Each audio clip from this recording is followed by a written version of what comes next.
So what happens when a group of citizens decides to use the highest law of the land against the state itself?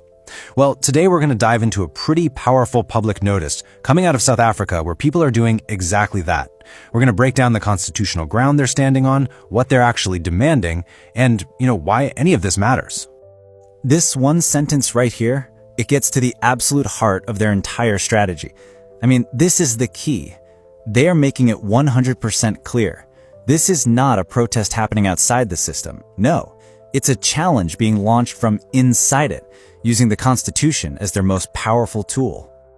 Okay, so you might be asking, where does a group of citizens even get the authority to make such a bold declaration? To really get the power behind their words, we have to look at the very specific legal ground they've decided to build their case on. And this is where their whole argument gets really, really clever. See, they're not just leaning on one source of authority, they're actually building their case on two massive pillars. First, you've got the South African Constitution, the supreme law of their own country. And second, they're bringing in international law, kind of reminding the government of the global promises it's made. And if we drill down a bit, they point to three very specific constitutional pillars. The idea that the people hold the ultimate power, that the Constitution is king, and, this is a big one, Section 235. Now, this section is absolutely key because it explicitly recognizes a community's right to self-determination. So these aren't just, nice ideas. They are solid, legally enshrined tools. So what exactly is this right to self-determination they keep talking about? Well, it's a huge principle in international law. To put it simply, it means a group of people has the right to choose its own destiny and run its own affairs. By bringing this up, they're framing their actions not as some kind of rebellion, but as simply exercising a right they already legally have. All right, so we've looked at the legal what. Let's move on to the who.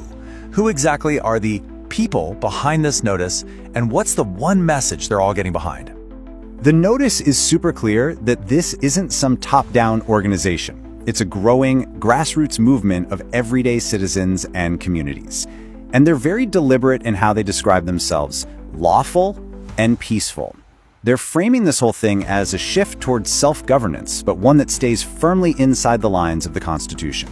So what's the one thing that's bringing them all together?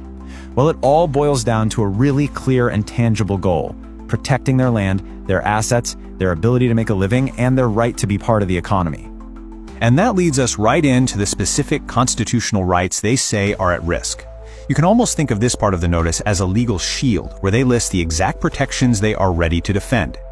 First on the list is Section 25 of the Constitution.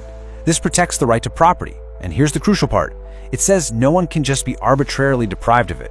For a movement that's all about protecting land and assets, this is an absolutely foundational claim to make. Next up, they invoke Section 10, the right to human dignity. Now, this is a really powerful move because it connects their arguments about property and governance to a core human right. They're basically saying, hey, this isn't just about money or economics. This is about our inherent worth and our right to be treated with respect. And third, they highlight the right to fair administrative action. This is all about due process. It means that any government decision that affects them, whether it's about land or business permits, has to follow the rules, be reasonable, and be done in a way that's procedurally fair. And this quote from the notice, it just sums up their defensive position perfectly. It's a clear line in the sand.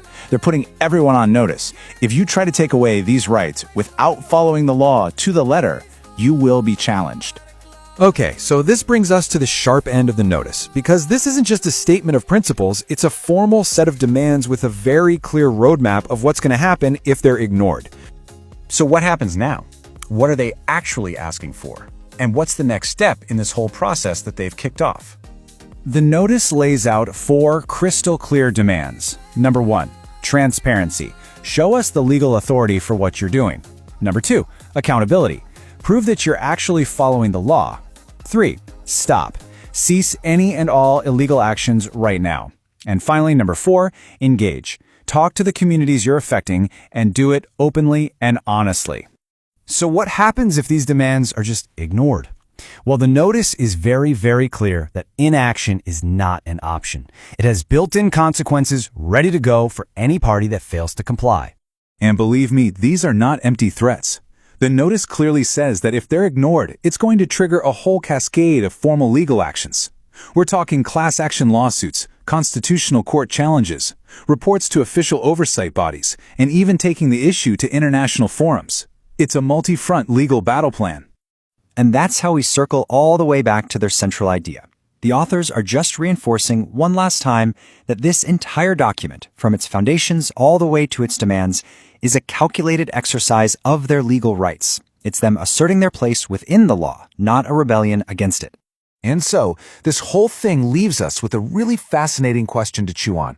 We've just seen a textbook case of citizens using the legal system itself to hold power accountable. It makes you wonder, when the people use the state's own rulebook to challenge the state, what happens next?